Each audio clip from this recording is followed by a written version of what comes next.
안녕하세요. 이 부장입니다. 직장 내 스트레스는 대체 왜 받는 것일까요?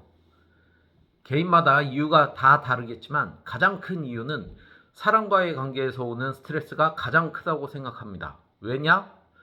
제가 그랬으니까요. 저는 앞 영상에서도 말씀드렸다시피 중소기업만 15년 이상 근무를 해왔기 때문에 일이 힘들어서 스트레스 받기보단 사람들과의 트러블, 특히 업무적으로 어쩔 수 없이 부딪힐 수밖에 없는 사람들과의 관계 때문에 스트레스가 가장 심했습니다.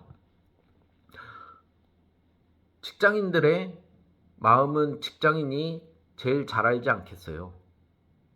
그래서 오늘은 어떻게 하면 직장 생활에서 사람과의 관계를 조금 더 우회적으로 대할 수 있는지, 또 나아가 내 업무의 문제 해결을 다른 사람을 통해 풀어나갈 수 있는지에 대해 나눠보려 합니다.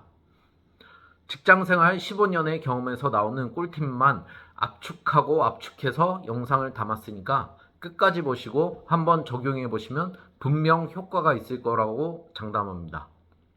그럼 시작합니다. 일단 스트레스를 없애기 위해서는 왜 스트레스를 받는지 원인을 알아야 없앨 수 있겠죠. 여러분들 개인마다 조금씩 차이가 있기 때문에 저의 경험을 토대로 말씀드려 볼게요. 제가 자동차 부품 제조 사출 업체에서 개발팀 대리로 있었던 시절입니다. 여기서 사출이란 금형, 쉽게 말해 거푸집을 사출기에 장착하여 여러 가지 재료를 녹여 자동차 내장 부품을 찍어내는 회사였습니다. 이해를 돕기 위해 간략하게 설명드린 거고요. 그때 사수였던 분들이 다 그만두는 바람에 저 혼자서 개발팀을 이끌어가고 있는 상황이었어요. 주로 하는 업무는 생산팀과 개발 제품 시험 사출 일정 조율, 자재구매팀과 업체 납품 일정 조율 이외에도 고객사 미팅, 금융수정 미팅, 시험 사출 제품 리뷰 및 미팅 등등 주로 사람들과 만나서 하는 업무가 주를 이루었죠. 그 중에서도 가장 힘들었던 부분이 생산과장님과 시험 사출 일정 잡는 업무였습니다. 생산팀에서는 영업팀 납품 일정에 맞춰 계속 찍어내야 되는 상황이고, 저는 시험 사출을 빨리 해서 고객사에 납품해야 하는 상황이 부지기수였죠. 생산과장님 입장에서는 솔직히 제 의뢰를 조금 미뤄도 상관없는 일이기 때문이죠. 또 기존 제품은 놔두면 알아서 계속 찍어대니까 편한데, 시험 사출을 위해서는 금형 교환을 해야 되고 또 굉장히 귀찮고 번거로운 일이었죠. 그래서 매번 제가 짬에서 밀려 고객사의 일정을 미뤄야 하고 말 그대로 개발품이다 보니 제품도 디벨롭해야 되는데 업무를 진행할 수 없는 상황이 오게 되는 거죠. 여러분이 이 상황이면 어떻게 하시겠어요? 여기서 제가 조치할 수 있는 방법은 세 가지였습니다. 첫째, 공장장님, 즉 총괄 이사님께 보고를 해서 시험 사출 일정을 잡는다. 두 번째, 그냥 찍어둘 때까지 놔둔다. 어쩔 수 없으니까. 셋째, 생산 과장님한테 가서 제품을 찍게 하든 내 머리를 찍게 하든 단판을 짓는다. 첫 번째 방법은 당장의 효율은 기대할 수 있지만 매번 공장장님께 보고를 하게 되면 생산과장님과의 관계는 나아질 수 없겠죠. 또 한두 번은 급하다고 해서 조율을 해주시겠지만 공장의 총 책임을 지고 계신 분이 언제까지 해주시는 걸 기대할 수는 없는 부분이고요. 두 번째는 한두 번은 그냥 넘어갈 수 있어도 계속 반복이 된다면 고객사에서 일 못한다는 소문이 나게 되고 당연히 회사 내의 평판은 떨어질 수밖에 없겠죠. 이건 그야말로 직무유기, 최악의 선택이라 할 수 있습니다.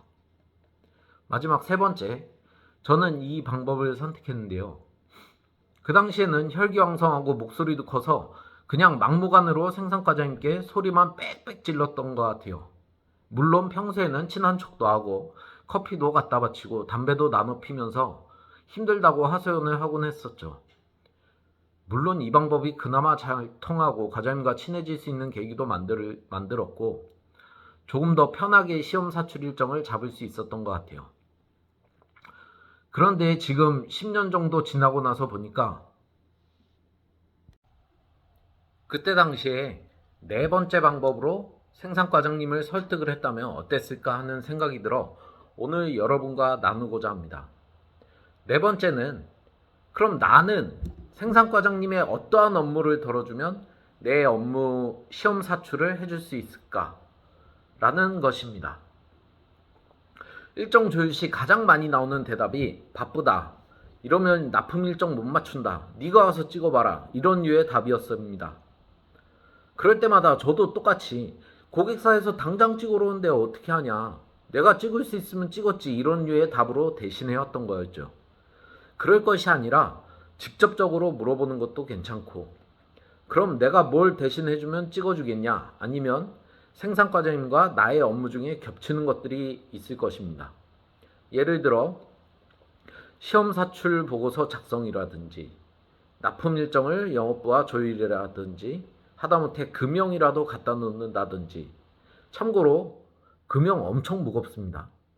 호이스트를 사용해서 옮겨야 돼서 굉장히 번거로운 일이죠. 이런 것들을 꼭 티가 나도록 과장님이 보는 앞에서 약간의 애교를 섞어 하게 되면 조금 더 좋은 관계를 유지하면서 업무를 할 수 있지 않을까, 그런 생각이 들더라고요. 15년 동안 직장 생활을 해오다 보니 모든 일이 그렇습니다. 회사 일을 하다 보면 나 혼자서는 할 수 없는 일들이 대부분이어서 각 분야의 사람들과 협업하며 문제 해결을 해나갈 수밖에 없다. 그래서 직장 내 스트레스도 사람과의 관계에서 오는 스트레스가 가장 클 수밖에 없더라.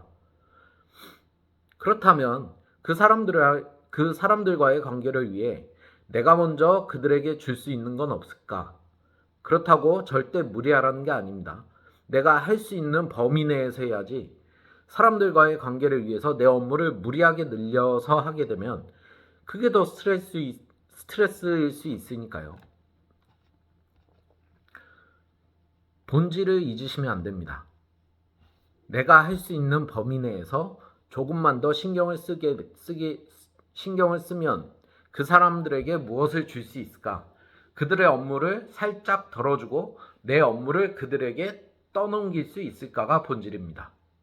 이러한 스킬들을 적재적소에 구사하면서 직장 내 스트레스는 당연히 줄게 되고 사람들과의 관계도 좋아지기 때문에 업무 효율도 늘게 되고 직장 내의 나의 입지는 더욱 커지게 될 것입니다. 그렇게 되면 우리가 가장 바라는 퇴사하기 직전까지 직장 생활을 조금 더 행복하게 할 수 있지 않을까요? 네, 이처럼 오늘은 어떻게 하면 직장 내 스트레스를 줄일 수 있을까에 대해 고민해보고 좋은 방향을 제시해드렸는데요.